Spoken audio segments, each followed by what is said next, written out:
Hey everybody, it's Marcia, Kansas Misfit, and I just wanted to share with you something I got from a magazine I got in the mail, Kansas Country Living, and yes, I'm from Kansas, of course, and it's from the magazine, Kansas Country Living, and the title of the thingy I'm talking about is from Cooking My Way Home.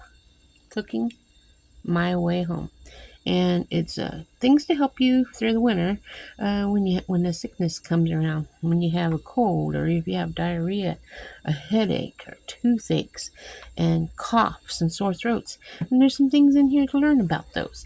So let's see what we can find out, and hopefully I can help somebody. If I can just help one person, that'll make my day.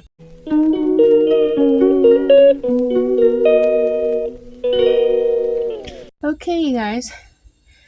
The author is Rebecca Howard, and she says, as a young girl with a cold and the flu, the old home cure, meaning staying out of school and laying on the couch and wrapping up in mom's old household with pockets filled of her crumpled Kleenexes to, blow your nose with, and drinking strong tea with a few dried mint leaves thrown in, a sharp Campbell's chicken noodle soup, chicken and stars soup with while watching The Price is Right with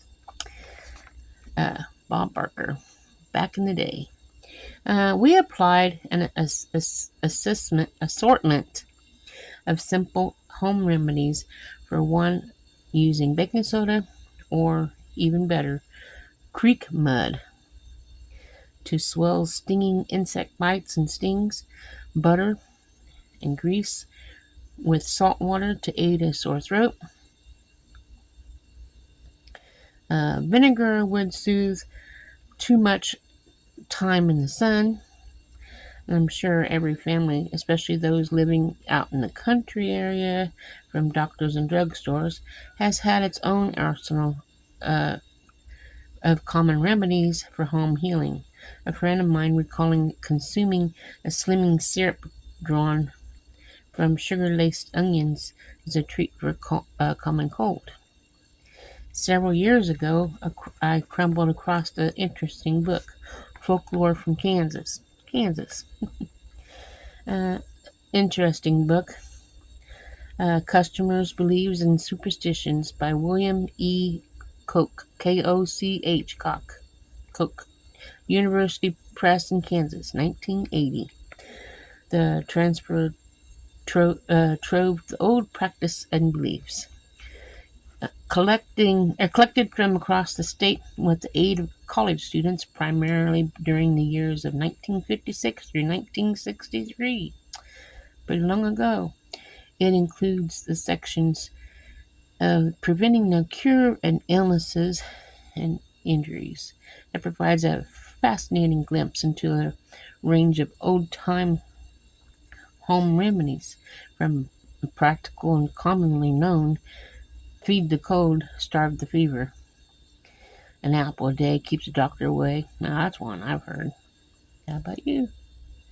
To the wild and seemingly weird. Please do not try this at home. I've heard that all the time too. Okay, for a cold, it says, kill a skunk and render out the fat in the winter time. Mix it with a little coal oil and use it as a chest rub. For diarrhea, to cure diarrhea, brown flour in a skillet, add milk, make a thick glue, and eat it. For a headache, put goose grease on your head, then wrap a dirty stocking around your head to cure a headache. For a toothache, to cure toothache, insert in the cavity trimmings from the hoof of a critter. Now, for a toothache, my dad would always take an aspirin, wherever the toothache is, and put that aspirin right there and bite down on it until it dissolves. Talk about a bitter taste, I'm sure. Okay, that's for a toothache. And for a cough, drink whiskey and eat rock candy.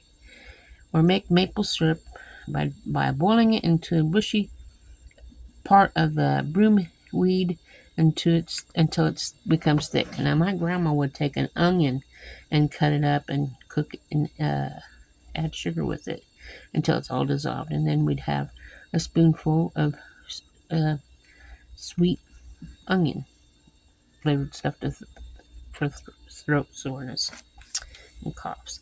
Okay, sore throat. Take gunpowder and sulfur for a putrid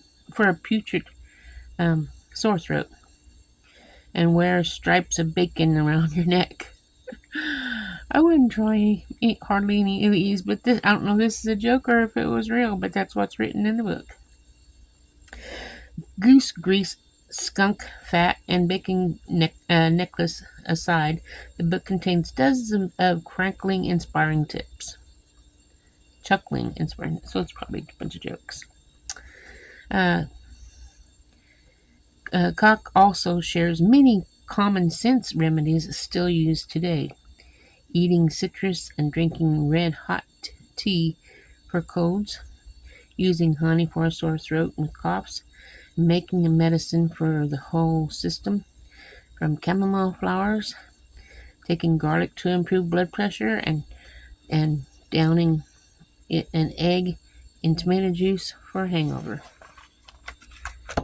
I don't know, I don't drink, so I'm sure every family, especially those living out in the country away from the doctors and drugstores, use their own arsenal for common remedies for home healing. This old wisdom has kept me heartened as I've developed my own home cures, not as a replacement for the doctor's visits, but as an aid for self-healing when possible. On a friend's recommendation, I swallowed pieces of raw garlic. Oh, that's strong. Raw garlic. Chasing them down with water like a pill. Which seemed to nearly always turn the tides in overcoming cold and sore throat. One of the best teas I've ever had was fresh thyme steamed in hot water. Open and clogged respiratory system, and use a splash of apple cider vinegar in pretty much anything. Seems to provide a feeling of energy and vitality. In the winter, I have sometimes turned to homemade tonics, warming drinks full of healthy ingredients, to be sipped like tea in times of sickness and health. Both sickness and health. I love the word tonic as its self-healing and self-soothing way of having a pick-me-up, and warm, bright, steaming mug of it in the cold and the dark of the wintertime. While I don't know the tonics is a cure to any cold, flu, or sickness, its elements containing contribute to wellness.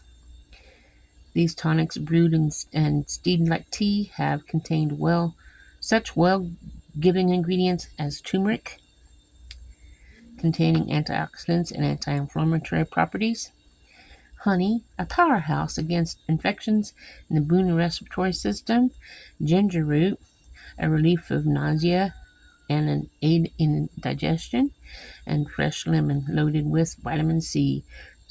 Sometimes a kick of vinegar and cayenne pepper, and herbal infusions with rosemary and thyme are part of the brewing pot.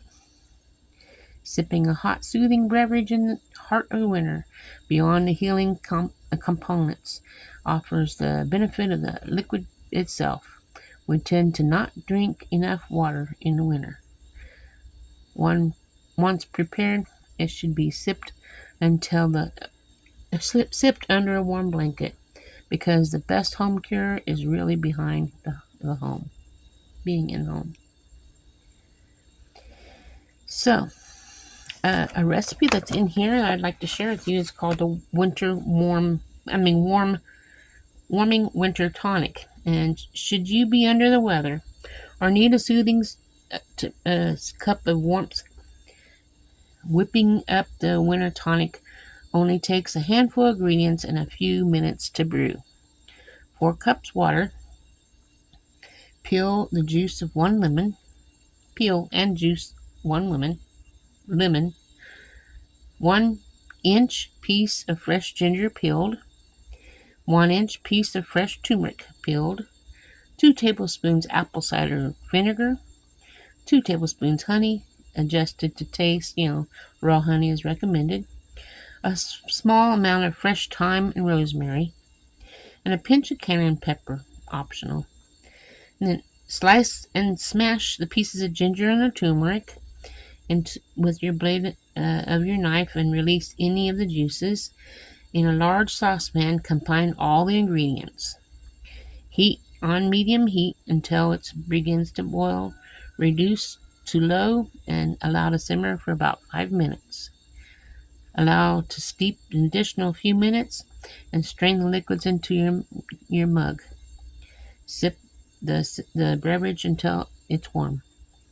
Note: fresh ginger and turmeric root are preferred, but you can substitute 1 teaspoon dried for each. Makes 2 servings. Let me know if you try this recipe. And I'm so thankful that we have these herbs and things that we can be able to make tonics and tinctures and things uh, to help us feel better when we're getting under the wellness and help you beat that immune system and beam everything up and make you better. So I guess if it wasn't for God, we wouldn't have these things. And we owe everything to Him. We take things for granted so easily, and it's just so hard to just always remember that He's there. He's the one that gives us everything we need. We need to have faith in Him, pray, and remember to talk to Him every day. Read that Bible, and remember God loves you, and so do I.